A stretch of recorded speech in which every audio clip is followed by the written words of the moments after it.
Mixed martial arts. Mixed martial arts. How do we like our martial arts? Deep in the heart of Texas! Whoa!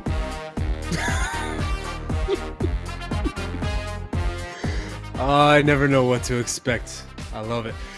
What is up, my friends? Hope you're all out there just having a terrific day.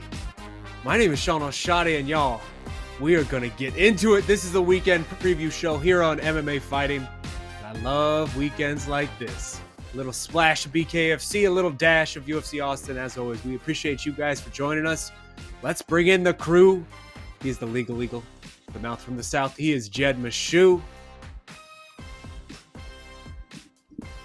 Oh yeah, I'm so rocking happy, the PFL so happy hat. to be here. Well, it just felt necessary, right, guys? Because I was thinking about it after BTL yesterday, and we realized that, you know, there's no PFL this weekend. They're done for the year. And as the co-leaders in the sport, they needed to be represented, even though they don't have an event this weekend. So, Don Davis, I got your back, buddy. Let's go to on and upward to a great 2024. And the co-leader to this panel. This is a real treat too. I mean, we're switching roles today, so we can step back and let this man cook. It's your friend and mine, Mike Heck. What's up, everybody? It took so much for me. I actually had to mute my microphone to not introduce this show because it's been so long since I've been on this side. I don't know if I've ever been on a preview show where I wasn't hosting it. So this is a special day. I'm very excited. I hope that means you're bringing the takes. I'm very excited to hear your takes on this. And of course, the most terrifying producer in the entire business, the undefeated EKC Layden, man in the boards. Terrifying. Absolutely terrifying. Oh boy, so let's dive in. And Mike, you mentioned it, man. I want to start with you because the three of us, we spoke yesterday on BTL. We didn't really get a chance to get your take on some of these topics. Two big events this week. And three, actually, if you're counting Ryan Garcia, Oscar Duarte, and Lord knows there's been plenty of drama there. But when you look at what we're dealing with for our purposes, UFC Austin, very good card, surprisingly good, sneaky deep, I would say. And then the spectacle that is BKFC, Mike Perry, Eddie Alvarez. What's the best offering we're getting this weekend? If there's only one screen on in the Mike Heck household, what's getting your attention? Probably the UFC, but if Shaheen, you are one of the deputy editors, if you messaged me right after the show and said, Mike, which one would you rather cover? I'd pick BKFC in a heartbeat. One, just because it's just going to be pure chaos, and anything with Mike Perry involved, let alone on the top of it, is just ridiculous. And two, BKFC just paces their cards so well. You don't even get a chance to breathe. Like, you take a deep breath and we're already in the first round of the next fight.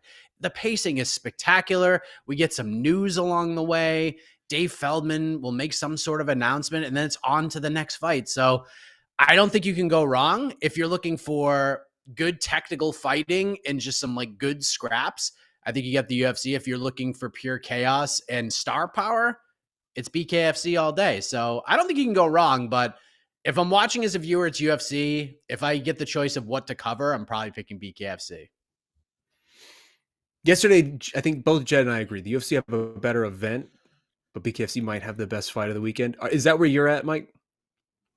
Oh, yeah. Mike Perry, Eddie Alvarez is ridiculous. No matter how long that thing lasts, someone's going to be bloody, probably both guys, and years of their careers will both be shaved off, and it'll be the most fun we have all weekend. So, yeah, it's definitely Perry Alvarez, the fight of the weekend. Jed, you gave this UFC Austin card 1 Michelin stars. It was like you were kind of on the border, though. You were 1.5. Maybe you gave the possibility of 2 after the fact.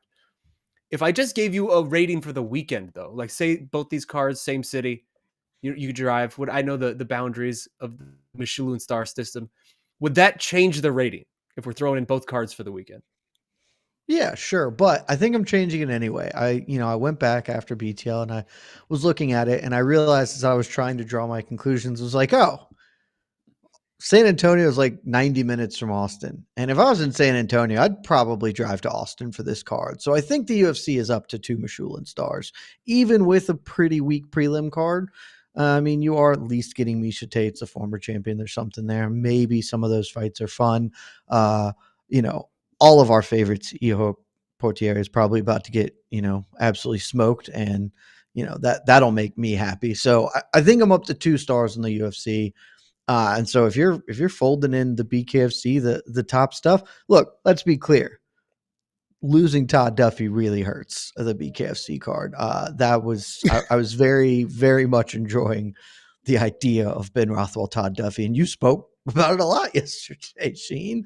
But I mean, you're still getting, Jeremy Stevens is going to do the damn thing, and the main event coming off that presser yesterday, which was like super long and maybe not ideal in some ways, but Eddie just got me keyed into this, man. Like Eddie dismissing Luis Palomino while also being like the most gentlemanly man about doing it. It was like, hell yeah, Underground King, let's go.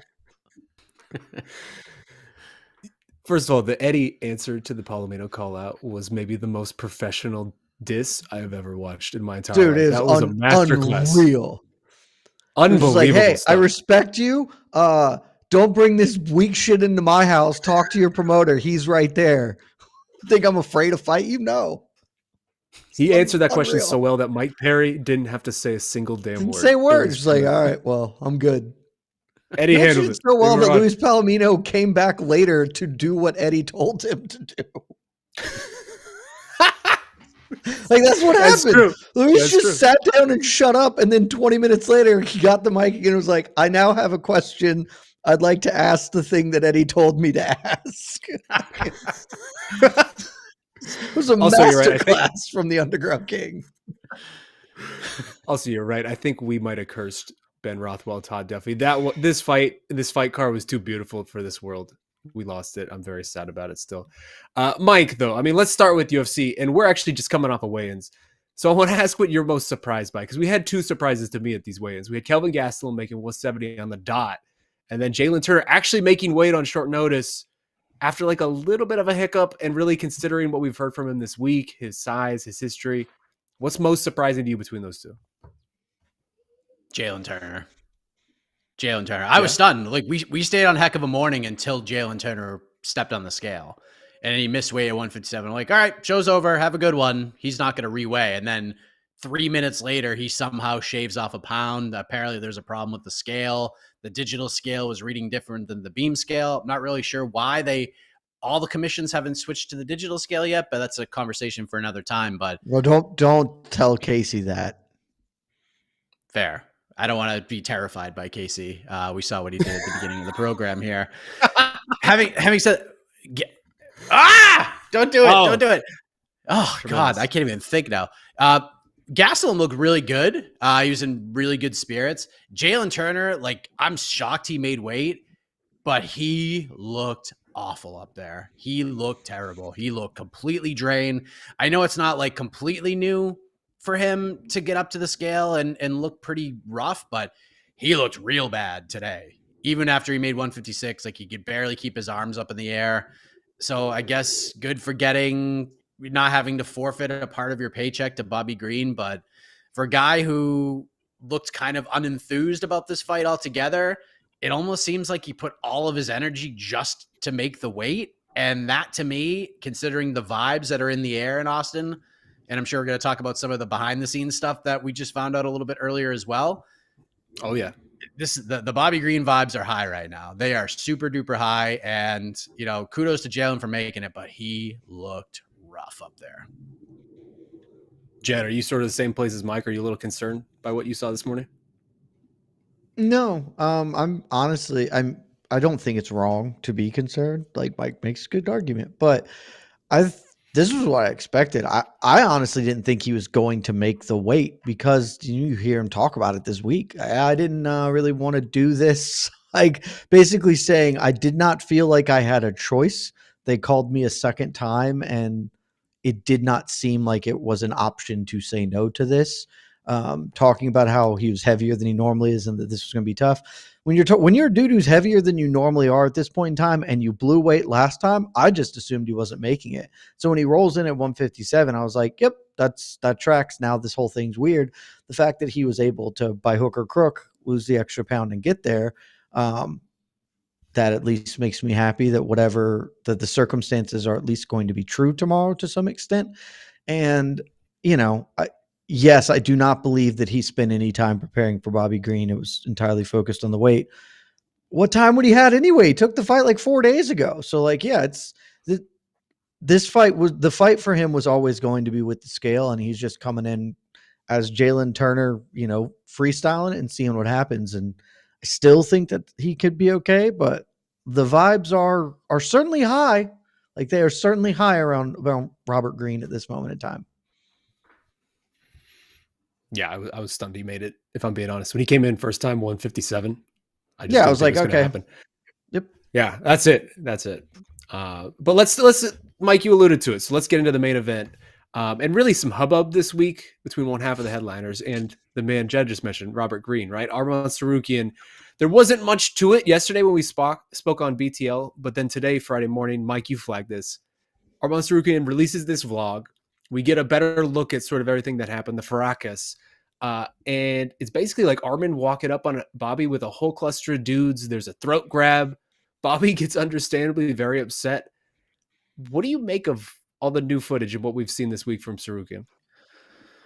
Oh man, Arman may win the fight tomorrow, but he looks pretty bad here. It's not a good look. It really isn't. Right? I know it just looks bad. Like you just roll. Bobby Green just looks like he's playing Words with Friends on his cell phone, just sitting by himself, getting ready to walk into the media room to talk with the media. And all of a sudden he looks up and here's Arman Tsarukyan. And then he looks to his left and his right and he's got like a dozen guys around him.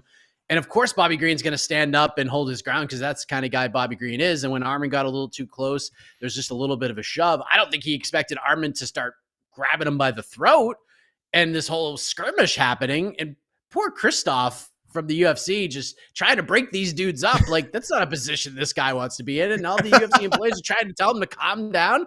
They're trying to, like, one of the UFC security guys, like, we have to call the cops. Like, you can't be doing this, dude. You can't be doing this. It's just a bad look.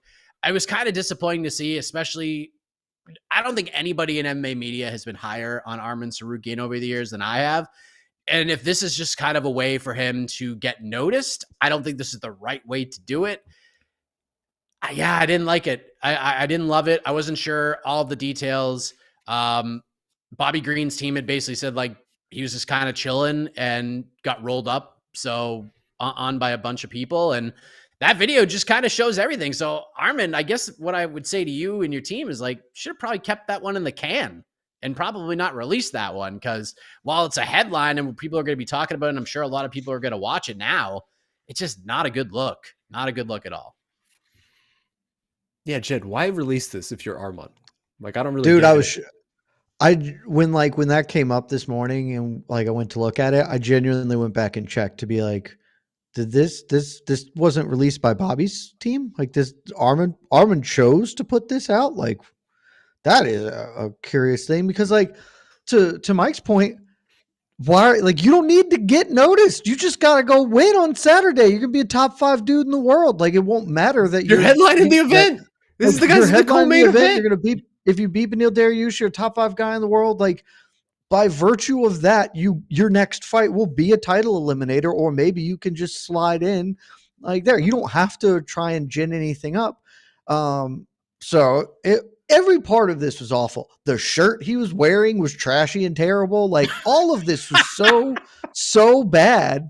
And I just don't know who benefited from putting this out there other than Bobby Green. Like Bobby Green that just adds to the myth of Bobby Green, who gets rolled up on by a bunch of dudes. Is like, I could not care less. Like, let's go. If it has to be that way. Also, y'all are more kind than I am to the wonderful UFC employees trying to step in. The way to prevent things is to act before they happen instead of just standing next to these men as they get increasingly hostile and closer to each other and looking at them. You just insert yourself in there and be like, hey guys, we both have fights on Saturday, not with each other. Let's go. Well, so that's easy to say. That's not really Christoph's job. To be fair, like he's not. He's not the guy who's usually doing this. I mean, just get involved. Are they going to hit you? No, that'll be a way bigger issue for them. This is like, I don't understand what anyone here is doing other than Bobby Green, who's just chilling. So like, I don't get it. Also, this feels really counterproductive for Arman Tsarukyan, right? Because in the best case scenario, or like a very possible scenario, you win on Saturday, and now if Bobby Green goes out there and beats Jalin Turner, Bobby Green's riding real high, and they're like, hey, let's try and strike while this is hot. And I don't think Arman Tsarukyan beating number 8 or whatever he would be ranked at the time, Bobby Green, gets him a title fight. So like, I just truly don't know what this was about. That's the key for me. If you're Arman, I just don't get it, because there's a real world now where if Bobby Green wins and if you win, Bobby Green's just going to call you out incessantly, and like the UFC might make that fight. Like, that's maybe even just the sliver of a possibility now where it didn't Bobby Green is before. Definitely doing that on Saturday if he wins. Like, he's absolutely going to be like, hey, the main event, this guy, tried to roll up on me. He can get it too. And then they were like, okay, why not? When instead Arman should be like, I'm going to try and fight Dustin Poirier or, Justin Gaethje, whoever I can fight. Like, I do not know what he was doing. Wild miscalculation. Well, let's talk about Beneil Dariush too, because he is sort of the forgotten man this whole week amidst all of this. Mike, I mean, you've been driving the career. Ouch. That was tough. Be interesting.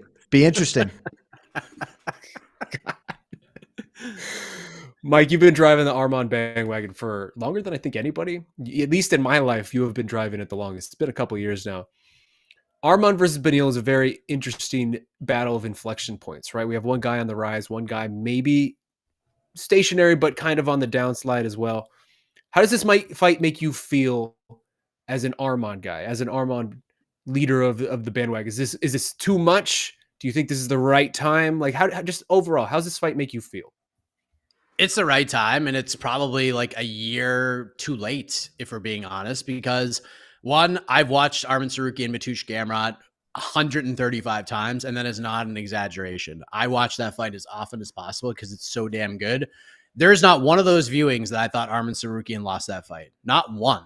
And not saying that it wasn't close and competitive. I thought Tsarukyan won every single watch. So he probably should have gotten this fight in October of last year instead of Gamrot getting it before Dariush made one of the worst post-fight interviews in the history of the sport, where he said, I'll fight 10 more guys right before Islam Makhachev and Charles Oliveira about to fight for the vacant lightweight title on the same card, but that's neither here nor there. I love this fight. I think it makes a lot of sense. Someone had asked me on Heck of a Morning this morning is, as a guy who's been super high on Tsarukyan, is it better if he goes out there and just runs over Beneil Dariush and gets a quick finish? Like, if he just flash KOs Beneil Dariush, obviously that's going to have a huge impact. But as someone who has such stock in Tsarukyan and sees him at least fighting for a title at worst, if not winning one, is that the kind of result that I want to see here? And what I ultimately came up with was no. What I kind of want to see, especially after rewatching the Gamrot fight so many times, is it would be more impactful to me, at least for the future of Arman Tsarukyan, and to see that he has evolved and that he has learned something, because he doesn't have a lot of flaws in his game. But one of them is, we saw it when he gets 5 rounds and the gas tank starts to get tested, he kind of fell apart a little bit. I still thought he won the fight, but Mateusz Gamrot was the fresher guy at the end of those 25 minutes, and Tsarukyan was breathing pretty heavy. If Tsarukyan goes out there and 49-46 is Beneil Dariush, like, this fight is not all that competitive and it's pretty one-sided, and I don't care how he does it, and Tsarukyan's not breathing heavy and not falling all over himself, I think I take a lot more away from that than if he flash KOs Beneil Dariush. So it's a big opportunity for Arman Tsarukyan. If he loses, yeah, it stinks. His road back to a fight like this, it's going to be a long one. He's probably going to have to win like 3 or 4 more before he gets back to a top 5 opponent. So there's a lot of risk here. But this is everything for Beneil Dariush. He's fighting a Beneil Dariush who continuously says that he gains nothing from this fight. But if Beneil Dariush loses, he is cooked. The door for a title shot is locked, bolted, and boarded behind him. So this is, Arman Tsarukyan's probably getting the best Beneil Dariush he could possibly get on Saturday. And I still think Tsarukyan's going to win. And before Jed gets a similar question, Jed, as the betting enthusiast here for MMA fighting, are you stunned by this betting line? Because I'm not betting on this card at all. But Beneil Dariush being a plus 240 underdog just seems like it seems a little silly to me. Like, I feel like I think Tsarukyan's going to win, and we'll get into why in a moment. But man, if I'm betting on this, I'm betting Betty at plus 240. This just seems way too wide. Does it not? Yep. Plus 235 is what I took him out on No Bets Barred earlier this week. The number keeps moving. I don't get it. Just honestly, like Tsarukyan and Gamrot are not the same fighter, but like they're pretty similar in like broad strokes. And we saw what happened when Benny fought Gamrot. Like it will be exceedingly unsurprising if Tsarukyan just gets stuffed because he does not have a high takedown like rate. He shoots an infinite number of them, but he actually like fails way more often than not. Benny's a really good defensive wrestler, also a really good scrambler and defensive grappler if he does get taken down. Absolutely wouldn't shock me if Benny's just like, hey, you're going to be mixing it up with me on the feet.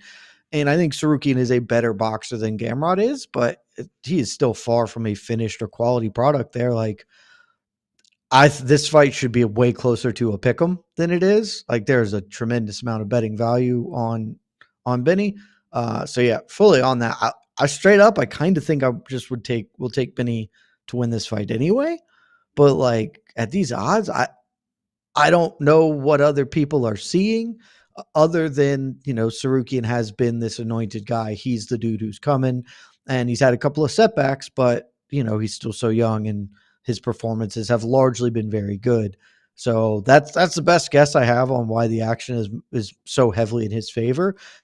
And also the fact that just nobody is ever going to respect Beneil Dariush. He's just destined to be one of those guys.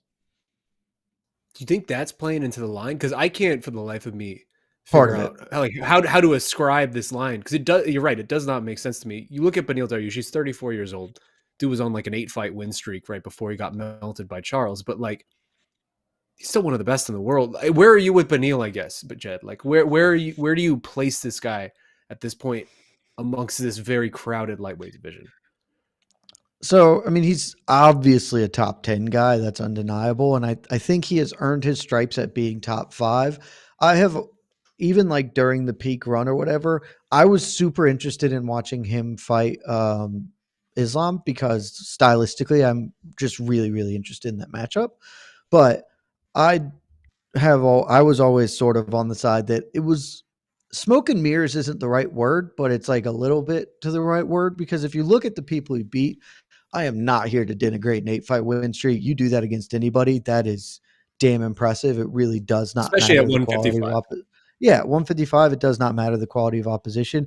And, Thiago Moises and Drew Dober are great wins. Then you get into the Frank Camacho, Drakkar Klose, Scott Holtzman. And in a couple of these fights, he's even looking vulnerable, right? Like he gets buzzed by Scott Holtzman or whatever.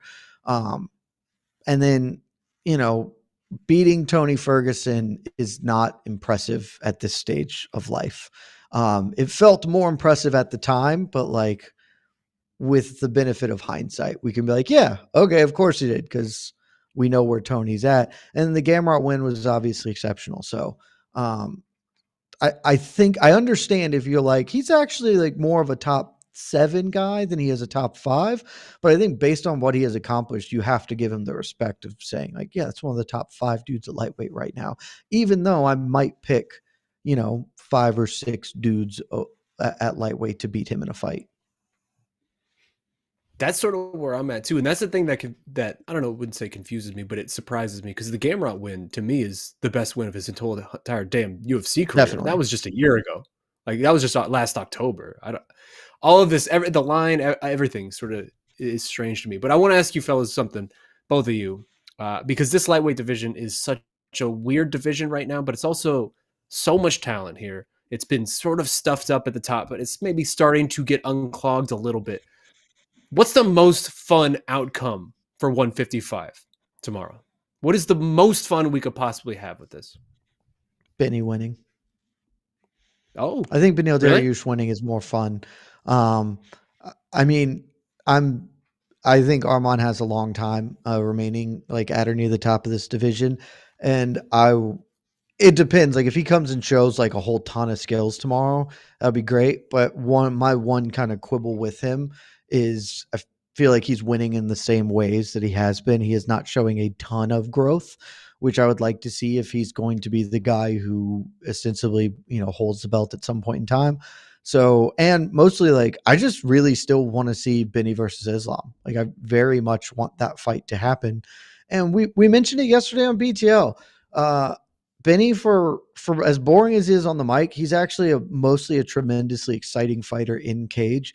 He, like, when is the last time he was boring? I guess you could say Tony Ferguson, but other than that, like, his run has been quite exciting. And so having him, if he loses, he's basically going to drop out of that and then sort of be top 10-ish guy being fed to up and comers, which is fine, but it would be way more fun if we get Beneil Dariush versus Dustin Poirier. Beneil Dariush gets to fight for his title at some point in time, because Arman, even with a loss, Arman is still in play.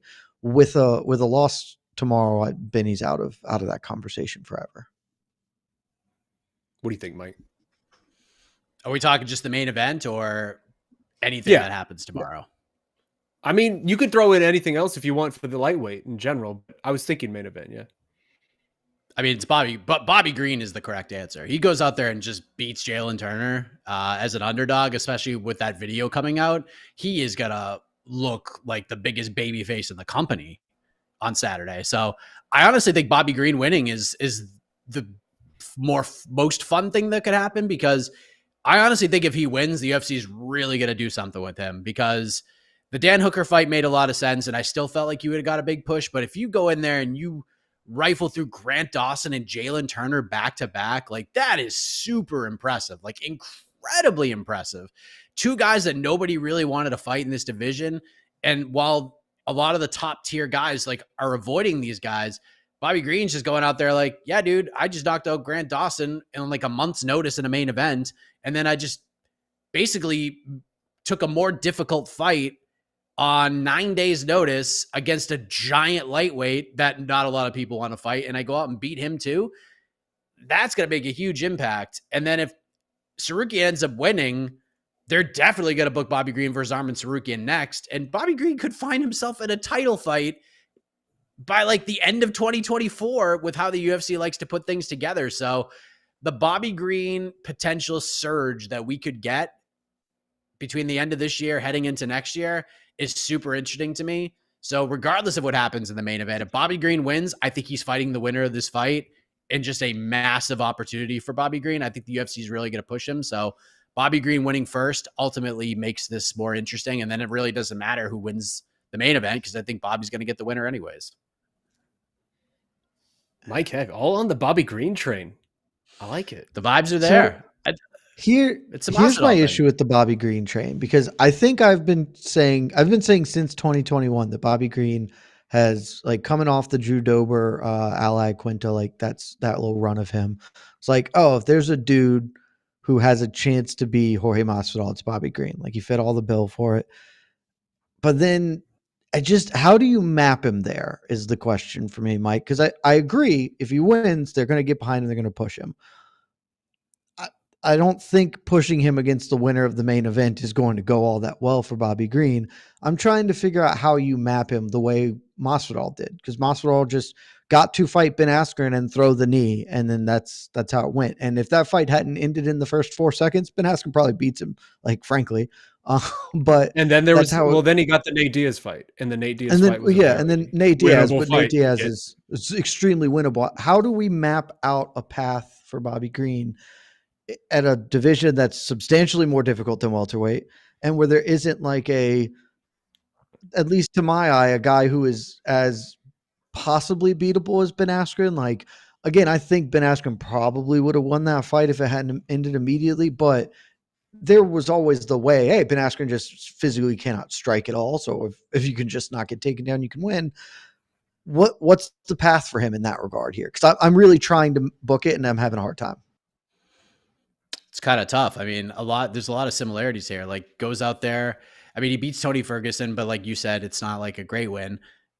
But, you know, the Grant Dawson knockout, it's like a lot of people forget in the Masvidal run that it started with Darren Till. He knocks out Darren Till, and then he punches Leon Edwards in the back. Like, that was the beginning of it all. The 3-piece in a soda was the beginning of the ripple effect. And then we got the Ben Askren thing. There was a lot of heat there. And there's just really no foil like that right now. Maybe Arman Tsarukyan's that guy right now. Who knows? Maybe that's just the foil that he needs to get him over. Maybe people just kind of turn on Arman altogether and Bobby just becomes this massive babyface. And a lot of what Masvidal did is he got the fans behind him. And not only that, the media who have watched Masvidal scratch and claw and understood, and people understood the respect that the OG fans had for Masvidal and his run, and to see him potentially catch lightning in a bottle. I mean, that was what a year that was, just watching that all happen. And I think, I don't even think you need to really map it out in any way now with today's UFC. The UFC just needs to put some sort of effort and a promotional push behind him, and they could strategically match him up against anybody the way they want. They could go back to Dan Hooker if they really wanted to. They could strategically do it, but if they put a promotional push behind him and just make him seem interesting and get him out there and go, I mean, obviously he has to win on Saturday. So if he loses tomorrow to Jalin Turner, none of this matters anyways. But I think a win here, especially coming off of that video that got released and everything that has gone on in Austin, he goes out there and wins this fight. You don't really need to strategically place it. Just give him a big fight next and just push him. That's all you need to do. The marketing machine behind him, I think you're going to be the fine. question though being what big fight can he win? I love Bobby Green. He's not beating anybody in the UFC's top 7, and top 8. I guess no one thought he could beat Grant. No one thought he was beating Grant Dawson, and he iced Grant Dawson in 33 seconds. Sure, I would bet an actual appendage that he is not beating Charles Oliveira or Justin Gaethje or Dustin Poirier. Oh, we've seen him fight Dustin Poirier. It didn't go that well. Michael Chandler does suck. Michael Chandler does suck. So there's always that. But I just don't know what he can get a win. Dan Hooker, maybe.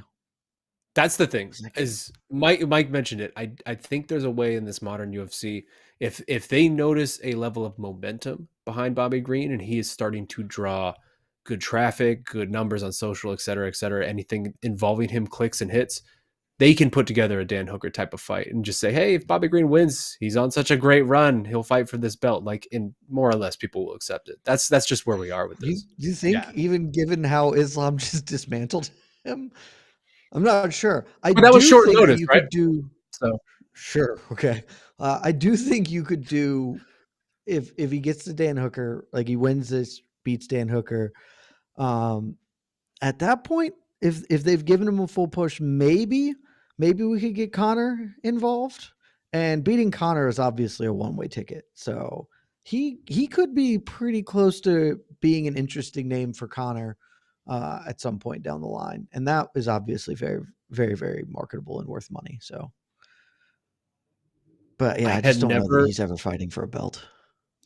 I had never considered what a Bobby Green versus Conor McGregor lead up would look like into that. It'd be insane, right? It'd be fun as hell. It would be the most absurd thing. It would be the closest thing we could get to. I just so we're abundantly clear, if he beats Jalin Turner, get rid of Chandler. Who does anyone care about that fight anymore?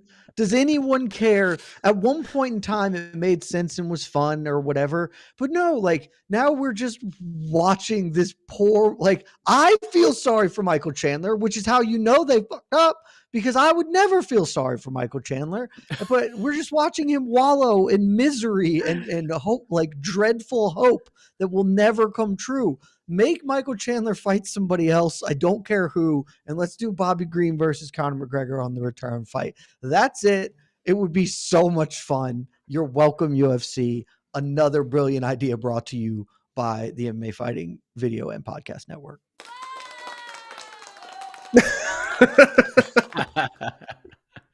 Dude, it's just like him fighting Nate Diaz. It's the same shit. It would be so fun.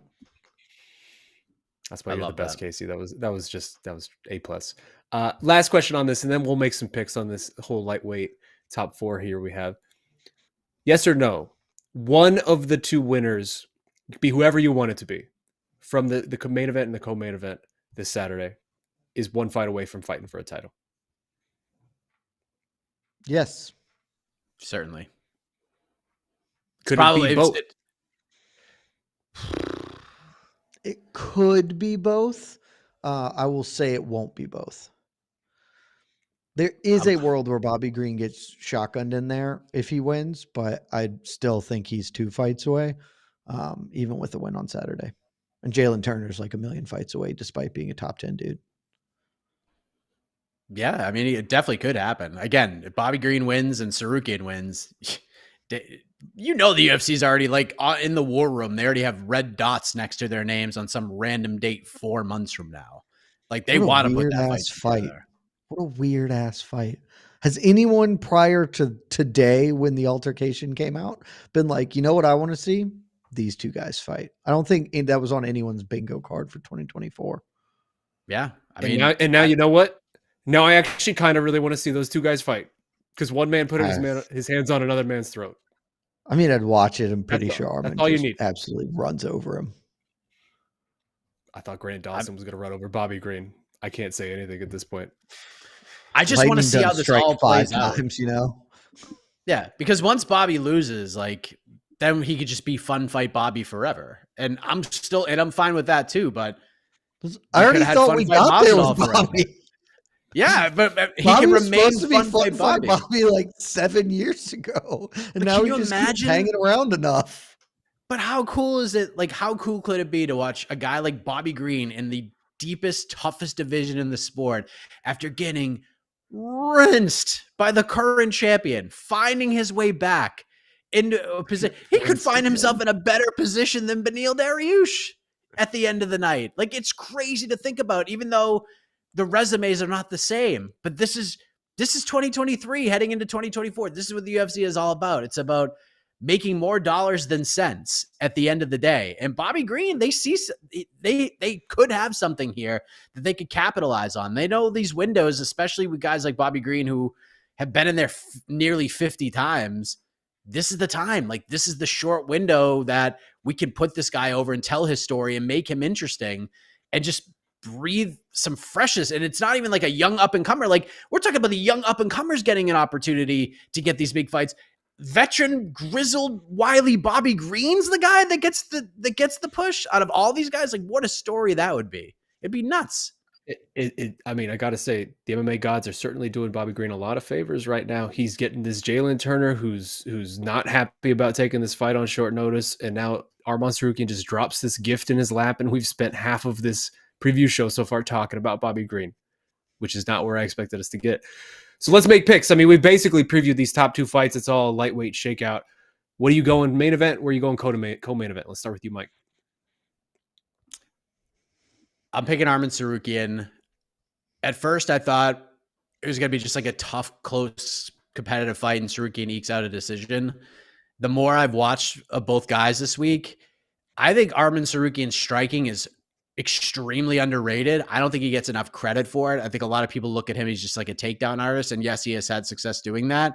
But dude, go back and watch that Joel Alvarez fight and tell me that this dude can't hit. This dude is a hitter and he hasn't really needed to use it. So this is just going to be an extended version of the Charles Oliveira fight, where I think Beneil is going to have some success early. He might even have success for like almost 2 rounds. I think if he gets takedowns, Tsarukyan, while he is defensively savvy, Beneil Dariush is a really good top game, and Tsarukyan's eventually just going to have to wear and kind of get up. And I think we might get to a point by the end of the second round where Tsarukyan lands a big shot, maybe lands some leg kicks and gets Beneil kind of hobbling around a little bit, thinking about different things. And then I think Arman catches him with something in the third round that kind of shocks us a little bit. So give me Arman Tsarukyan. I'm not going to say like the headline's going to read like comeback knockout, but I think we could be looking at a finish where when we look at the judges' scorecards, at least 2 of the judges have it 2018 for Beneil Dariush. So I think it's going to be close and competitive. I think Dariush is going to get some top position control and do really well with it like he typically does.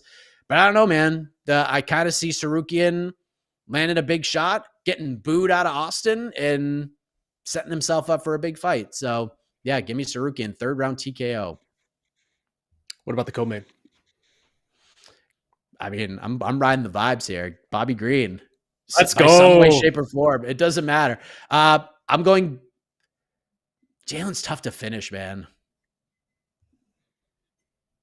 I mean, who knows how much Bobby that Green weight took out of him. Bobby Green, 3rd round knockout. I'm going finish for Bobby Green too. And Bobby Green does it 1 second faster than Tsarukyan does it to Dariush, and he can use that in the post-fight press conference. I love that. Look at that. What about you, Jed? Yeah, I'm going to take Beneil Dariush in the main event. I won't be shocked if I'm wrong, but I think this fight will look pretty similar to the Gamrot fight. Only Tsarukyan will then just realize I'm just going to have to try and strike with this dude, and I I think that like I said, certainly got better striking than Gamrot does, but Beneil Dariush is pretty crafty, great kicks. He's not afraid to throw his kicks, given how good he is, both defensively as a grappler and a thing. I think there's also just a very real world where Dariush ends up in top position, either from shots or scrambles or going that game plan for himself. And he's a really, really good top position grappler. So just a bunch of little small edges. I think this is a good spot for him to come back and be like, hey, I'm actually the truth, and y'all need to really respect me. And just a little too soon for Tsarukyan. Still needs maybe a touch more seasoning. I'm also definitely somewhat influenced by the Joachim Silva fight, where like Tsarukyan had to work in that fight harder than I thought. But give me Benny D by decision. And in our co-main event, I'm what Arman Tsarukyan is to Mike, Jalin Turner is to me. You know, like I'm never gonna quit this man. He's just so large. And like if you're gonna be a really top tier fighter, I mean in any weight class, but particularly in the good ones, you have to have a superpower. Jalin Turner's superpower is he's 6'3", and that's insane. And look, I know he's coming off 2 losses. I know this is short notice. I know there's the weight cut. Bobby Green has been getting by on miracles, and at some point the miracles run out. And I am firmly of the belief that Dan Hooker sacrificed all of the future of his career to not go to sleep against Jalin Turner. The head kick he got hit with would have felled a tree and like most middleweights, and Dan Hooker was just like, Dan Hooker had made up his mind that he was going to never die that night. And I think it's going to be really bad for him in the future. But on that night, it was just a really tough out for Jalin Turner. I don't think the same thing's going to happen here. Man just has too much firepower. Bobby Green is certainly able to get hit and get put out. I'm going TKO because Bobby Green hasn't been submitted in a long time, but maybe it's a club and sub. But give me the enormous freak of nature that is Jalin Turner to get the dub in the co-main event. I love it. Complete opposite picks from the two men on either side of me. Important to have dissension, you know. Let me split the middle for you guys, because Jed, exactly what you said about Jalin Turner. I've been with you on this ride with Jalin Turner. What you He's said, so big. No, what you said is the most terrifying part of this. He is so big, and I mean, watching that weight cut, that weigh in, I should say. I'm scared, man. I don't know. This doesn't feel like a great spot. Everything about Mike's talking about the vibes. Mike's talking about the vibes with Bobby. Everything about the vibes right now feels so off for Jalin Turner. I think he's a little bit compromised from that short notice weight cut. I don't feel good about it. I'm not giving up on my man right now, but this does feel like a Bobby Green type of moment. I'll go Bobby Green. And in the main event, I was leading Beneil this whole week, but the odds just scare me. Like I just do not understand the odds, and I really want someone. The odds make me feel like I'm being stupid right now, and that someone out there is much smarter than me and is setting this line to draw suckers like me and you, Jed, into this bet. That being said, I think Beneil Dariush gets it. I think he goes out, proves that he still belongs at the top of this lightweight division, and then calls out nobody and says he'll just fight 4 more times if that's what it takes. And we're all going to be very disappointed, and it's just going to be a bummer. But outside of that, disappointed. I think it's good. Can you? Yeah, that's true. Can you be something you expect? That's like, yeah. Expect Can you be disappointed happen, so in the disappointment? Does he get you some? Does he call out a fighter? Does Beneil call out a fighter, or does he call out like some entrepreneur CEO from a company that screwed him over, like what the Elon Musk call out with Tesla? I mean, he could call out Elon Musk again. Elon's having a tough week, so you know that's not a bad idea. Stay relevant in the pop culture world. I like it. Keep going. I guess I don't. Call out, I was thinking about this. He's gonna call out like Arman Gavin Tsarukyan Newsom even or call something. Out? Like, though. Like, we know what Beneil's going to do. It's going to be dumb. Who's Arman call out if he wins? Like, who does he just say screw it and call for a fight with Bobby Green? No, No, if he's you're gonna call Arman, it you need to distance yourself from that as far as possible, because that is not going to get you where you need to be. You need to call out a top guy. But who? Call out Like, Dustin. who? Call out Call out Dustin. Poirier. I think he's going to call out Bobby Green. I honestly think that's what's going to happen now, which feels so backwards. That is a complete misfire if that's what happens. I mean, look, doing the Bobby Green thing was a misfire. He could have just kept walking. So I mean, yeah, call it. Or you could have just don't release the footage. Just don't release the footage. What are you doing? But you got to get those YouTube views. I get it. Bobby Green, I looked at Bobby Green's Instagram story, and some of his Instagram stories like show the footage and people reacting to it. And one of the stories was they released their footage. I want to release mine. And I'm like tempted to message him and just be like, let me see it first. And then I'll tell you whether or not you should release it. And then, like I honestly don't, after seeing Tsarukyan's footage, I don't see a world where whatever Bobby releases is going to make him look worse than Tsarukyan looks right now. So I don't know. Or maybe just let this breathe. Though. Like, you're good. You're winning this exchange, Bob. Robert, don't do it. Robert's what I'm going to call him when I need him to listen. Like, serious. Robert Green, don't do it. I just love both of you sort of taking on this role as quality control conductors for fighters, whether it's post-fight interviews or this footage, or just let me run it through me first. And we'll let you know. For years a fighter consulting service, because I would take a very nominal fee and I would improve so many of these absolute jackwagons because they have no idea what the hell they're doing at any point in time. Do the thing. Well, do the thing. Just do the thing, man. Just do the thing. Just do the thing. Just do the thing. Let's move on, fellas, because it is a very deep UFC card. I really like this card top to bottom. You got Divas and Figueiredo making his bantamweight debut against Rob Font. Sean Brady out here against Kelvin Gastelum. Kelvin back to 170, hitting 170 on the dot, as we said. Misha Tate on the undercard. You got the legend Quake Guida. All sorts of up and down type of fights on this card. What is your favorite fight outside of the top two that we just talked about? Start with Jed. That's a good question. I'm going to go with the welterweight, Sean Brady versus Kelvin Gastelum. The fight might not be fun. I'm honestly not sure. It is the fight this weekend I have by far the most questions about, including all of them, include BKFC, main event, co-main event. What is about to happen in this matchup? Because Sean Brady was the darling prospect at welterweight for a good chunk of time. I was extremely high on him, particularly coming off, Jake Matthews, Michael Chiesa. Like, that was a very good run. And his style, it just seemed like, okay, this is going to be the next guy at welterweight or division, which historically has really grappling first base dudes like this. And then Bilal just ruined that, and we haven't seen him for a year. And it's hard to know. Like, we know Bilal is just extremely good. So is that just Sean Brady ran into a buzzsaw? Is that maybe we should temper our expectations? How should we feel about Sean Brady? And then while he's been gone, that, Shavkat was already building, but Shavkat, Ian Machado Gary is a sort of ascending. There's this other crop of dudes, and he's sort of left by the wayside of this new era of welterweights. And now he's returning, and he's doing it against the guy who was supposed to lead welterweight in the future, like a decade ago, before he took a 9-year sojourn up to middleweight, where he lost way more than he won, but refused to drop back down for whatever reason. So what is Kelvin Gastelum going to look like back at 170? He looked outstanding on the scale. How will he? I don't ever know what to make of him, because he mostly looked bad at middleweight, but then sometimes won fights.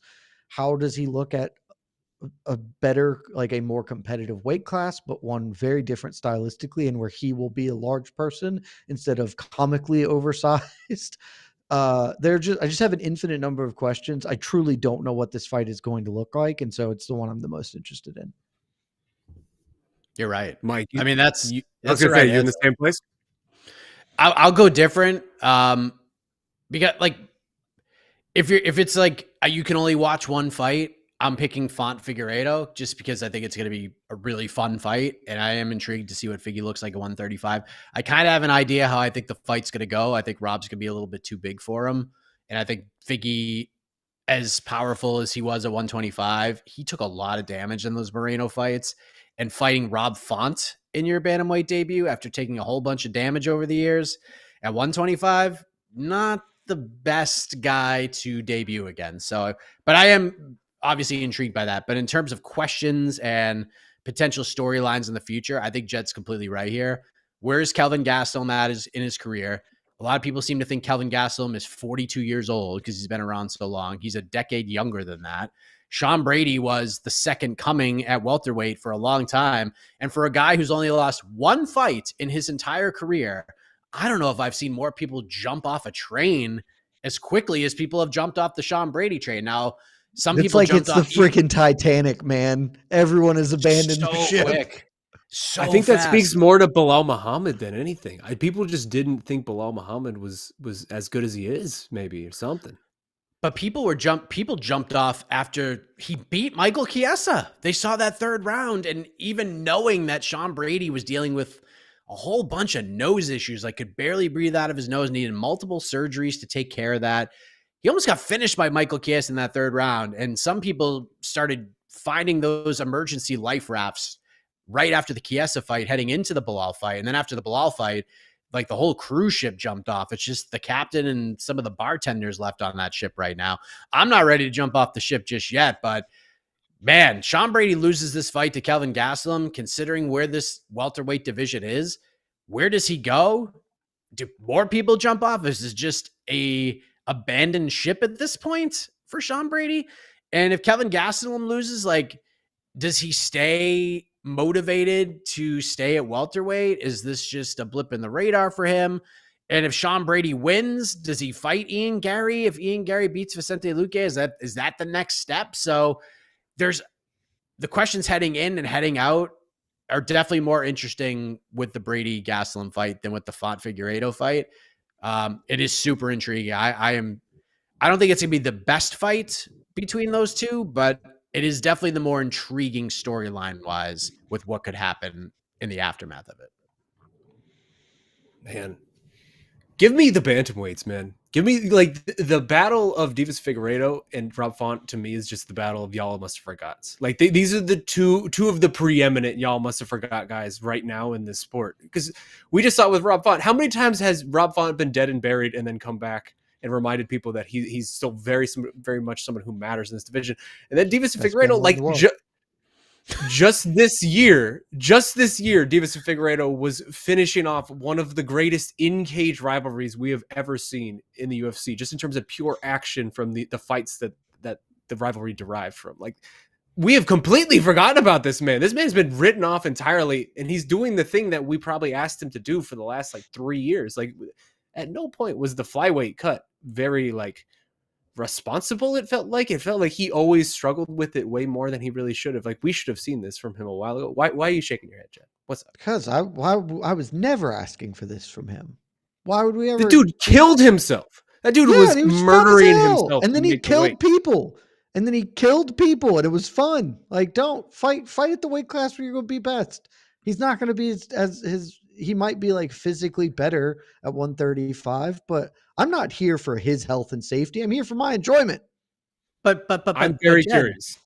But Jed, now there is a real world where we get your dream fight. I know. It's very possible. I'm so mad. Figgy versus we Cody should have done Garbrandt. this immediately. Cody's right fighting there. next weekend. It's right there. Cody's fighting right next there. weekend.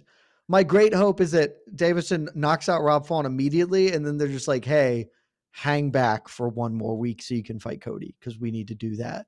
But it's not going to happen because he's going to lose Rob Font, which is because Rob Font's very large and quite good, even though he did just get absolutely dummied by Corey Sandhagen. It's 36. Figueiredo's 35. I don't know. I'm very curious to see how much Figgy has left in him and what the change makes. I'm curious to that too. I'm curious because Figgy actually has a style that has proven really effective against Rob Font. Namely, he just hits real hard And so, like, when you think about the dudes Rob Font has lost to, like, when he lost to Jose Aldo, I think he outlanded him by like 60 strikes or whatever. But every time Aldo hit him, like, Font got put on skates and almost died. That's something Figgy can do. And the exact same thing happened with Cheeto. Like, he outlanded Cheeto, but Cheeto just hit him once and it was more effective than 7 strikes from Font. Figgy theoretically can do that, but it will depend on how his power translates up a weight class, basically. So I'm interested in this fight, but I don't know. Just give me Davison Figueiredo killing flyweights or Cody Garbrandt. Either way, it's fun card, and it's almost like the appetizer, and that's the best part of all of this, because like this whole card, this whole main card is maybe the appetizer, the main course before we move on to dessert, and the dessert is over there in Salt Lake City, because y'all, as good as UFC Austin may be, there is a 95% chance that when we look at what has garnered the most eyeballs, the most interest, the most traffic on the website on Saturday, it's gonna be BKFC 56, because Mike Perry and Eddie Alvarez. It's just magnificent. This is chef's kiss. This, to me, Mike, is this perfect matchmaking? Like, why is this fight just sound so delightful? Is this BKFC at its best? Yeah. And I think every time Mike Perry appears on a BKFC card, David Feldman needs to pay Mike Perry like a $6 million bonus, like every single time, because Mike Perry has, just when you think like BKFC has peaked and it can't get any bigger, Mike Perry becomes the face of your company and the face of the sport. And at this point, Mike Perry against anybody is going to draw a whole bunch of attention, because Mike is in a world where in the last 3 years, Mike Perry and Dylan Dennis are baby faces. Like, where the hell are we, guys? Where the hell are we? Mike Perry is the ultimate baby face, and it took him taking off UFC gloves for it to happen. And now he gets a willing dance partner in Eddie Alvarez. Like, this is like a fight that passed on to the next ones. When Mike Perry or Eddie Alvarez had fights, I'm just like, man, how did I never match these two guys up? And only in BKFC can we actually get this to happen. Not only that, we could Jimmy Rivera versus Jeremy Stevens. Like, who had that on any bingo card over the last decade? And then we have the female Mike Perry of the bare knuckle world, Christine Faria, who just is annihilating everybody she fights. Like, another person just made for this sport. Like, this card is going to be so fun. Like, it is going to be so fun. Is it going to be for everybody? Probably not. But if you're cool with fist hitting faces and blood splattering all over the place, then you are in for a treat. And Mike Perry and Eddie Alvarez, oh my God. I don't even know what to say. I don't even know what to say. Eddie Alvarez is going to show his grit and toughness. He's going to land some shots, but this is Mike Perry's world, and we're all just living in it when it comes to BKFC. I just can't wait for the chaos to ensue. It's going to be incredible. It is, like you said, Shaheen, it is dessert. It is a hot fudge sundae with chocolate sprinkles and a cherry. It's everything we would want, and we're going to be so happy that we watched it. I got to say, one thing that I really do love about the BKFC matchmaking strategy and what they've really brought into our lives, because it's been quite wonderful and I've enjoyed it. The complete lack of, like, the complete disregard for weight classes in this fantasy matchmaking, because there are all sorts of matches that I'm getting that I didn't know I needed. Eddie Alvarez's run is a perfect example, where he's going from fighting Chad Mendes, which was never a fight once that popped into my head until they announced it. And then instantly I was like, oh, that's pretty good. That's pretty good. And then he goes from that to fighting a welterweight Mike Perry. It's the same thing with Mike Perry fighting Luke Rockhold. Like, weight classes just don't exist in BKFC in the same way that we think of them normally. Because they're stupid. I love it. Weight classes are dumb. Love it. Look, yes, this is great. Weight classes are dumb. Like, I'm glad everyone's figuring this out. We should have known it forever. Like, that was like half of the fun of Pride, was just this exact same sort of stuff. Like, I don't care. Let's have Vanderlei fight freaking Mark Hunt. Like, that's cool. That'll be super fun. Like, who gives a shit? Like, it doesn't matter, because one, like, at the very core of fist fighting, weight classes are very, very dumb. Like, I think the idea of, like, denigrating boxing because, oh, it's not a real fight is, like, real stupid, in part because in a real fight, you don't have a weight class. It's not like you go up and you got beef on the street and you're like, actually, homie, you got 3 pounds on me, so we're going to use our words. No, you just fight each other, man. And it doesn't matter because it's cool. And like, this is it. And BKFC is nailing it. Like, weight classes are just guidelines, not really like all that strictly enforced, because they shouldn't be. And that's why we get cool things like this. And like, hell, Mike Perry versus, like, you telling me you wouldn't watch Mike Perry versus Ben Rothwell in like an open weight bare knuckle? Oh, because I damn Jesus. sure would. Like, I damn sure would. Why not? It'd be wild, but let's do it. So yeah, this fight's gonna rule. It's gonna be super fun, and the winner will probably fight Luis Palomino, which, let me tell you, is also gonna be sick. It's gonna be super fun. Like, yeah, BKFC just knows exactly what they are. Feldman saying this week when someone asked him, I'm paraphrasing here, so it's a question about like the UFC. He was just like, yeah, dude, we're not in competition with them. We're providing a very different, more violent service. If that's what you're into, come on down. It's just like, hell yeah, Feldman. You know exactly, you know what's up. I respect the shit out of that, man. Like, yeah, we're not trying to be a global superpower. We're dealing in like the outer edges of acceptable violence. Would you care for some? Please join the team. It's sick. I love BKFC. Did the word co-leader come out of Dave Feldman's mouth at all? Oh, they're the leader. They're the leader. So we are clear. Every time that PFL, my boys, rep them, and BKFC go head to head next year, BKFC will absolutely slaughter them in every reasonable metric. Yep. Mike Perry versus Ben Rothwell is the best fake fight ever, and you know that Mike Perry would take that fight if you. He would take it immediately, and that's why he's the face.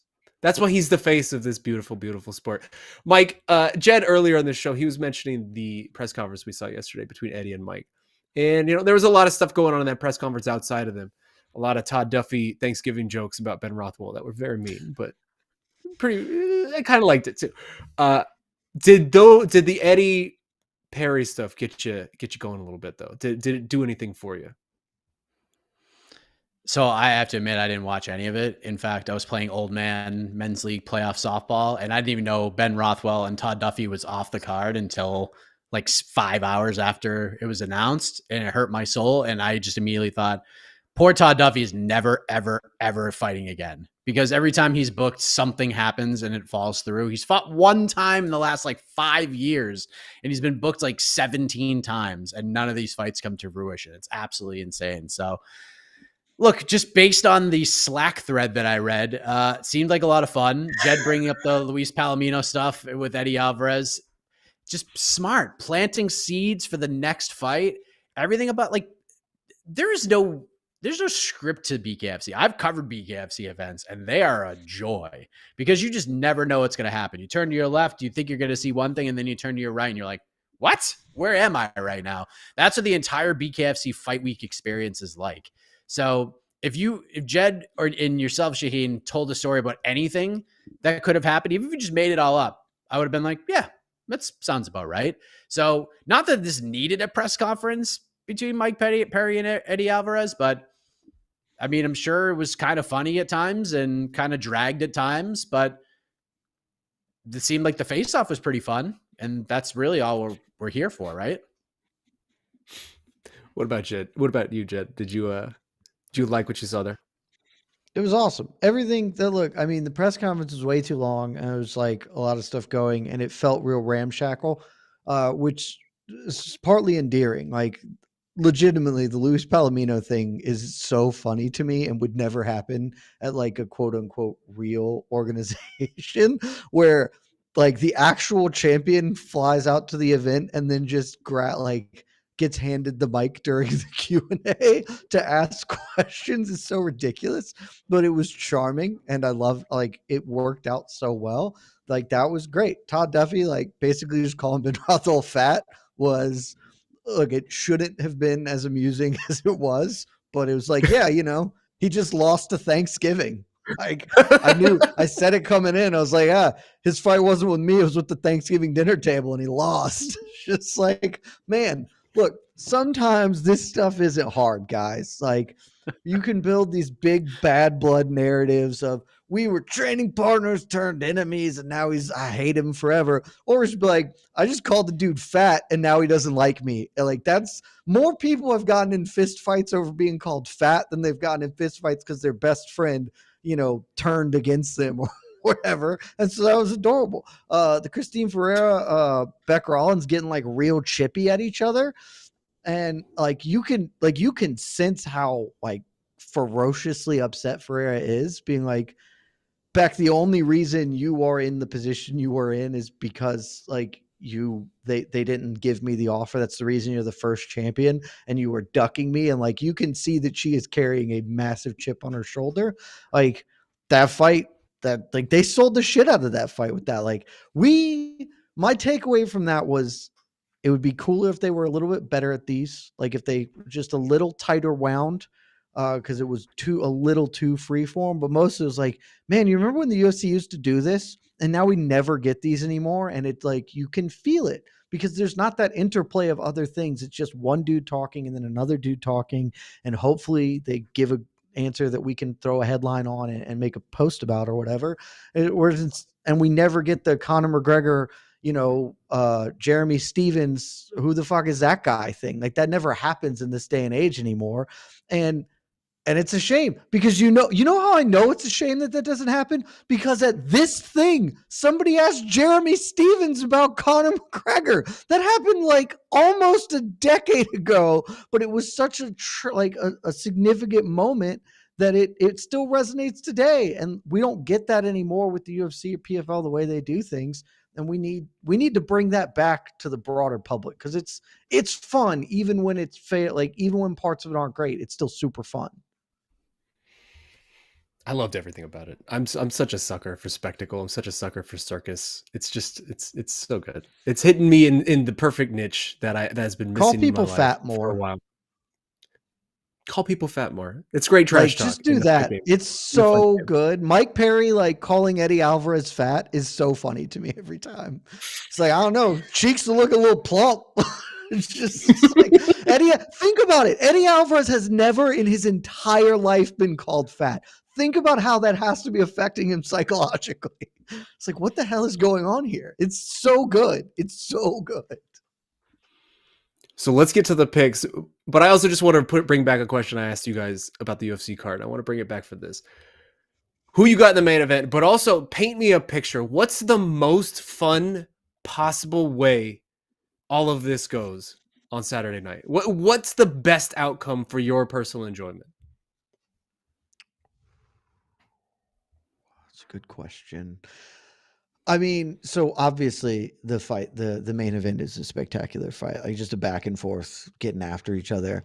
I think Eddie Alvarez winning, because if Mike Perry loses, it won't really matter. Eddie Alvarez winning, but one or both of them having like a front tooth knocked out so they can have the post-fight photo, arm in arm, holding a fist and smiling, and then it's just a big ass gap because one of them doesn't have a tooth anymore. That would be kind of the apex of all of this to me. So give me a true fight of the year contender, just two dudes going absolutely feral at each other, and Eddie Alvarez squeaks out a win in a fight that they can run back an immediate rematch on. Okay. How about you, Mike? I mean, these two just beating the hell out of each other, and then right before the final round starts, Mike Perry just puts his arm around Eddie Alvarez and says, let's go get something to eat, and then they just leave together all bloody and battered. I think that'd be pretty fun and funny, and I don't think anyone would really care. It'd just be like a great moment, like the end of Warriors, where they just like kind of carry each other out, and they have this wonderful moment. I just don't think there is an option that is not fun with these two guys. So I'm just ready to spin the wheel and see where it lands on, because that's what we're going to get here. It's just going to be all out anarchy, and I think all results are fun here. So who you picking, Mike? Oh, Mike Perry. Mike Perry against anybody. I would pick Mike Perry against Ben Rothwell without hesitation. Mike Perry against anybody I'm picking. So well, of course, yes, Ben Rothwell lost to a table. So, I mean, of course, Mike Perry's going to beat him. Yes, I'm picking Mike Perry. This is his world, and Mike Perry losing to, like, I'm not saying Eddie can't win, But if Eddie Alvarez beats Mike Perry in a bare knuckle fight, it would be one of the most surprising things I saw all year. No disrespect to Eddie Alvarez. That's just how I feel about Mike Perry in this sport. He's just made and bred for it. So yeah, that's where I'm at. Mike Perry wins. I don't know how, but he wins, and it'll be bloody, guys. It'll be bloody. My one fear with all of this is that we just got this maybe like 2 years too late. Or maybe even like 6 months too late. Like Eddie is the dog of all dogs. He's the underground king for a reason. But like, how many of these can a human being possibly have in them, right? Like we saw with the Chaz Mendez one. Like, would anybody be surprised if that's the last time that Eddie could dig that deep in that Chad Mendez fight? That's my one fear. I mean, that's a reasonable fear, but I'm just going to keep believing that Eddie can do it because he's a crazy person. So why not? Hey man, he's one of the only few to outdog Justin Gaethje, like peak crazy Justin Gaethje before Justin adjusted his style a little bit. Before Justin became good at fighting and was just a crazy person. Yeah. Can't take that away from him. I'm going Mike Perry as well, though. I just think he's built for this. Mike is making tremendous faces over there. What's going on, Mike? Damn. Sorry. Looking at a TMZ report that we have not confirmed yet. Oh. Hit us with it. I'm going to go ahead and say not shocking, but this is TMZ reporting former UFC light heavyweight champion Jamal Hill was arrested in Michigan for domestic violence earlier this week. According to records, the fighter was booked at Kent County Jail on Monday around 1 a.m., released later that evening. Same day, prosecutors formally charged the 32-year-old one count of misdemeanor aggravated domestic violence. Damn, dude. Yikes. So more on that probably coming to MMAfighting.com. But yeah, there's records on it apparently, and we're looking into it, but didn't expect to click that and see that news. So damper on that is not a good situation. We should dig into that a little more before we just speak publicly about it. Sure. But so we'll work on that. In the meantime, Casey, get in here. Let's get some fan questions. Hi. Really shifted the mood of the. Yeah, of the I know, right? Yeah. We were buzzing. I know. Sorry, I saw that. Yeah, Mike Perry. I just threw that on Slack too, and then everyone saw it. It was like, eesh. I blame you. Yeah, my bad. Well, dang. All right. Back to government sanctioned violence. What? This one from A8 at MMA Fighting. Have you got an advent calendar and did you open it today? All right, this is a great transition. I actually do, and yes, I did, because my sister sent me one that is a puzzle. So like the whole thing is a big like Christmas scene, but every day is like a little box of like, here's a 25 pieces to assemble. So I do have an advent calendar because why not? What about you? My son will be. You got a family thing going on with the advent calendar over there? Oh yeah, dude. I have a 10-year-old. This is right in his wheelhouse. So he's got one. He's gonna crack open day one when he gets home from school today. And well, it's not a preschool thing. You don't fire that out. He had a morning where he just didn't want to wake up, so we didn't have time to partake in that type of thing this morning. It was like go, get your shit together and let's get out the door and get to school so you don't get another tardy. So that's where we're at this morning. So advent calendar will be popped open today. All right. We have a dog advent calendar that we do with all of our doggies. They get little treats every day. They love it. Nice. My little guy is a little too young for it. He's like 15 months right now, so That's a little fine. too young. But when we get a little older, we're gonna get one from when I'm growing up. Me and my brother, my mom had one way back in the day that she made, and she like sewed all the little pieces. It was like a Christmas tree, and you could put little pieces up every day on the Christmas tree, and it was really cute. I think we'll probably get that from her and do that with our little guy when he's a little older. Should definitely do that. That was what we had growing up. I had a handmade sewn one like that we did. It was cool too because they were like parents or something. It was great because there were like clear, like very obvious tiers of the pieces too. Where like like a really cool. There's like a really cool snowman and there's like a really cool owl and stuff like that. But then also you get like this really lame like little girl and like angel and like house. It's hard to come up with 25 things, you know. Yeah. Like, you're just like, all right, I got a solid 12 that are like 95 mile an hour down the middle. And then it's like, all right, I got to come up with a new item here. And I've done teddy bear and train and stuff. It's like, Yeah. The last like I don't know. 4 or 5. The last 4 or 5 to sit there in the bowl were always the same every year. Yeah. All right. That went way more in depth than I thought it was going to be. That was nice. No, dude, advent calendars rule. Last year I had a Lego one. It was sick. We needed a palate It's a cleanser. little We treat needed every day. I love this question. Oh, I was so hoping you picked this question. This is a great question. This is coming from Trin Daddy. If you could take any fight off the UFC card and put it on the BKFC card this weekend, what are you taking? I think there's a very clear pick, but I'm curious for you guys. I am going the main event because I love forcing grapplers to strike.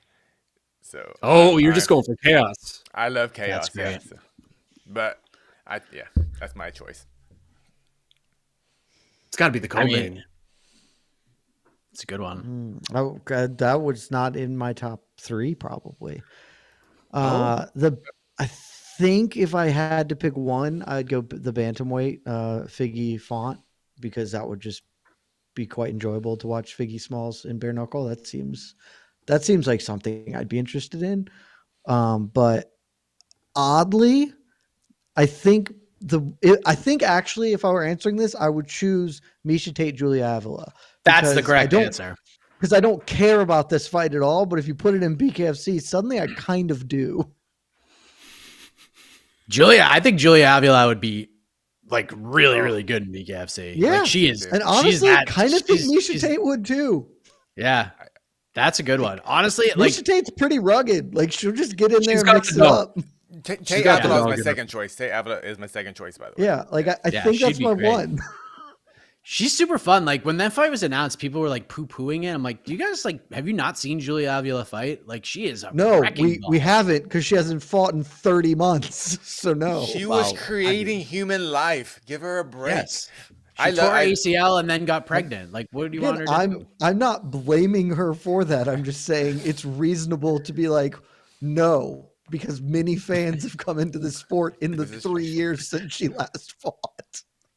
If you had asked me this question 6 hours ago, I probably would have said Steve Garcia versus Mackenzie Costa. Because that one, oh man, that one in BKFC would have been a lot of fun. So it's kind of that was a sting that we lost. Do we know the fight. story on why that fight dropped out? Garcia suffered some kind of an illness, according to Brendan bummer, Fitzgerald. bummer. So Bummer. tough one. That was a good fight. I was looking forward to that one. I got to train of Steve Garcia just a little bit a couple weeks ago in Albuquerque, so that was a bummer. Bobby Green to me just feels like he's destined for BKFC one day. He would be perfect in that press conference yesterday. Oh, eventually. Oh, yeah. Bobby Green needs, maybe, that'd be awesome. I mean, give me Figgy Smalls in BKFC one day. Just him versus John Dodson. Just Oh, I was gonna chucking say him. yes. There you go. Yes, there you like go. Biggie That's Smalls good. and Now Dodson. we're That's talking. the fight. Yeah, that's what this. I would pay that- $50 American to watch that fight. Yeah, Like right now. Like, take it. that's the only thing that this pay per view is missing is Dodson. I mean, as far as I guess I'd be just throwing too much talent on it, but yeah, if Dodson was on this BKFC pay per view, that would be awesome. John Dodson versus Todd Duffy. Who you picking? Ooh, John Dodson. I'm gonna take the Duff man, but I don't feel good about it. Okay. I went Dodson. It's a lot of size. I'm so bummed I'm so bummed we're not getting Rothwell Duffy tomorrow. Oh, it hurts me. It hurts my soul. I mean, we have to get it now, though. You can't call a man fat and then not get to fight him. So they just got to rebook it. Didn't they rebook it for February? February. Yeah. Yeah. Tentatively, I'm in. yeah. Sign me Can you up, just I'm in. imagine? Can you imagine being Ben Rothwell? You never missed weight once in your life, and you're just throwing your guts up over like a toilet bowl, and then somebody texts you and it's like, "Yo, Todd Duffy's just calling you fat." Fat. It's the best. It was so childish, and I don't feel like anybody else like caught it. And I was like, you guys realize that's incredibly stupid and yet funny, right? Oh my god. We talked about this on BTL, but I feel like the topic needs to be brought up just a bit again for the preview show. So it's coming from Joseph Boza. I love the size coming from Mike Heck. So it's coming from Joseph Boza. This week, Beneil Dariush claims he doesn't gain anything with a win with the winner of Benelli. He keeps saying Benelli, which I love this. I like it. Like the shotgun. With the winner of Benelli versus Arman get the next title shot at Islam. I predict Islam defends in Saudi on March 2nd. I mean, the one thing I probably agree with is that he probably defends in Saudi March 2nd, because if he's going to fight before Ramadan, there's like nowhere else to put him right now. So you kind of have to throw him on that card. It's got to be Charles Oliveira. And someone asked me earlier, like, what if Charles just says no? What if he's like, well, I don't want to go to enemy territory again? Then too bad, Charles. You're not fighting for the belt, and Justin Gaethje's going to go ahead and fight for the belt. So no, the winner of this fight does not get a title shot. Could they find themselves like in a backup role for the next title shot? Possibly, but that's probably the best that's going to come out of this. But I agree with Jed. This at best probably is backup, but probably in a title eliminator of some kind for the winner, but certainly not getting Islam next unless something super weird happens. Yep. Winner of this fight puts themselves third in line. Oliveira, I guess, has the inside track. Gaethje's on deck, and the winner of this gets to be the backup to Gaethje. And or if Oliveira decides again that he doesn't want to fight in unadvantageous situations and gets a cut or whatever, and pulls out of Saudi Arabia, and Gaethje's like, I can't make the weight, then maybe they can slide in there. But I would be pretty surprised if they fought at Saudi Arabia, which is where Islam will be defending. It's just the lightweight title scene at this point is so tough. If you want to fight for that belt, you're probably going to do it in enemy territory. Yep. Which is fine. Like, I mean, Islam's going to get the Middle East fights every single time out for the most part. I mean, and yeah, that's just how it should work for any weight. Like, the champ just gets home field advantage. Should always be the case. Like, Stipe should have always Stipe never should have fought. Exactly. Oh my God. Never should have fought outside of Cleveland. Outside of Cleveland. Ever. The fact that happened just one time only is so dumb forever. Malpractice. The dude felt like such a star that week. And the only time he felt like a star ever was that week. And it was authentic. It was real. Stipe had a great performance. It was a great fight. The fight week felt exciting. I don't understand. Yeah. Yeah. Leon Edwards should not be defending in Vegas. Like, there's just no reason any of this would ever happen. Got to fill the schedule. Got to just fill out the schedule. This one's coming from Fight X Science. Question: Mike Perry was a mediocre UFC level fighter. Fight Science? Yeah. Mike Perry was a mediocre UFC level fighter. Aside from promotion, what attributes and skills make him a perfect fit for BKFC in the sport of barrel knuckle? He's a maniac. The dude is a maniac, and he doesn't have to worry about someone trying to tackle him. So this is perfect for him. And he doesn't need to wear like this is what like Mike Perry's. This is probably like Mike Perry from like 16 to 22, just bare knuckle scrapping in the streets. Like this is like every day. This is like a Wednesday afternoon for Mike Perry when he was growing up, probably in a lot of respects. So yeah, he's a maniac. He's the right kind of maniac, but the right kind of skilled fighter that just thrives in this. Like, look at Christine Faria. She's perfect for this too, because she's kind of a maniac. When you talk to her, she doesn't seem that way. And even like bare knuckle Mike Perry doesn't seem like much of a maniac either when you actually speak to him. But when he actually starts getting in there and chucking him, he just lives for it. Yeah. It's just perfect for him. Yeah. He's and Christine Ferreira, the best Christine Ferreira was a decent MMA fighter too. She knocked out freaking Rachel Ostovich in Invicta, So she is a decent fighter too. So, but yeah, they're just Christine Ferreira and Mike Perry are pretty much the same fighter. Just being tough as hell, having an incredible high pain tolerance to fight bare knuckle, just from the lacerations you will get in your face, the teeth that will get loosened, and you have to be just born. You're gonna break your hands, and you're gonna have to be able to fight with broken hands. You have to fight with broken hands, which is that is a level of insanity you have to be at this level in bare knuckle. And Eddie Alvarez, I think, does have that. So that's why this fight is awesome. Yeah.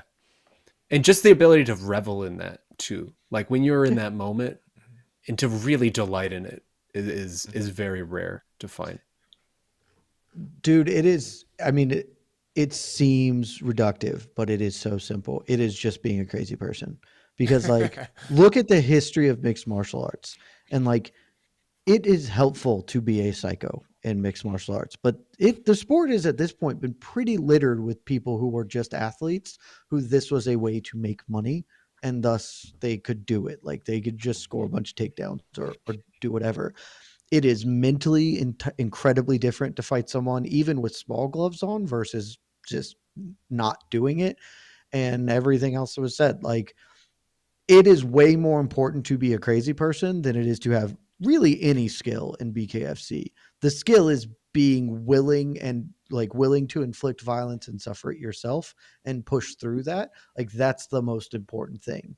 And like, that might change as time goes on, right? But like, that's also a pretty accurate way to describe any early combat sport, really, in its like genesis of life. It's just like, yeah, the crazy people were good at it because they were the violent people. And then, like, as it got more broadly popular, then like people skill and technique became much more involved. But for a good long time, the best fighter on earth was just the craziest dude around.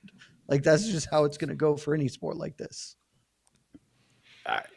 These fighters are incredibly fascinating. Real quick, I covered BKFC 19. That was the Paige Van Zandt, Rachel Ostovich card, and there were so many fighters who had never fought bare knuckle before that were debuting on that card. And just like talking to some of them in the hotel lobby before the card about like just the unsurety of what it's going to be like to be punched in the face by a bare knuckle, especially after all the MMA experience. Because it's not like you could spar bare knuckle because you're just going to get cut and your fight's going to get canceled. So you have no idea what it's even going to be like until you're actually in there fighting and get punched in the face with a bare knuckle. And some people just thrive off it. Look at Randy freaking Costa. Jason Knight cracked him and he was like, yeah, I love this shit.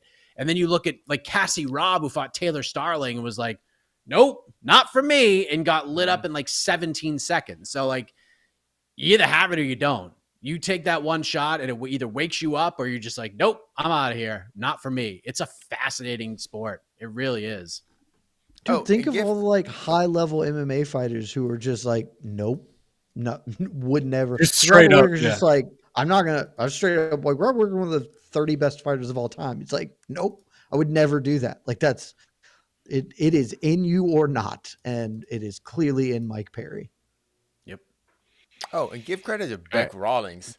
She fought on bare knuckle 1. You know, she was the original star for them. She was the original. She was the original. Yeah, she was the original. Only because she ducked Christine. Did you not pay attention to the presser? All right, Casey, let's get one more and then we'll get out of here. We're one more. An hour and a half. I figure we're one more. I didn't have one more. Also, to Tony Brooks, I'm sorry, I'm bald. I can't help it. I don't know. Yeah, I don't know a lot of bald comments. You want me to send you one of my many PFL hats? I mean, if you want to send me to Turkey and just finance me going out to Turkey, I'd gladly get all this back. Oh, what happened? Who left? Oh no, I don't have LeBron money. Oh, sorry. I thought Mike Heck just went to Turkey. Damn. You reminded me. I had to catch a flight. Sorry. You know what? You should definitely rock a toupee. That would be quite funny. I wore it on the last. No one will mention it. Just show up with it and just live life moving forward. The last question. The real move is me and Mike going on holiday break to Turkey and then coming back and just on all the shows we have tremendous hair and nobody says a single word. We just won't mention it at all. Nope. Didn't notice. Keep calling each other bald brothers too. Yep, my bald brethren both have like Fabio hair. That'd be great. What a gimmick. Now we are cooking. Yep. Last question from me. This is more of a futures type of question. What are the chances we eventually get Mike Perry versus Bobby Green in the bare knuckle ring? And who wins? Well, I mean, Bobby Green's going to win the lightweight title, so champ versus champ. I just kind of thought in my head, like, ooh, that will be fun. I think if Bobby Green wins this weekend, there's a 0% chance he fights anywhere else other than the UFC. They will lock him up on like an 8-fight contract and ride this out. for sure. I mean, 8 fights for Bobby Green's like a year and a half, though. Yeah, so in 2 That's years. a great point. 2 years. Bobby Green has to fight in bare knuckle before it's all said and done. Like, it just feels Feels right. like. But here's the thing. I kind of think that the answer is Bobby Green needs to fight Jorge Masvidal in bare knuckle MMA. And so he doesn't fight Mike Perry in BKFC. Because I'm pretty interested in watching that fight happen. That's interesting too.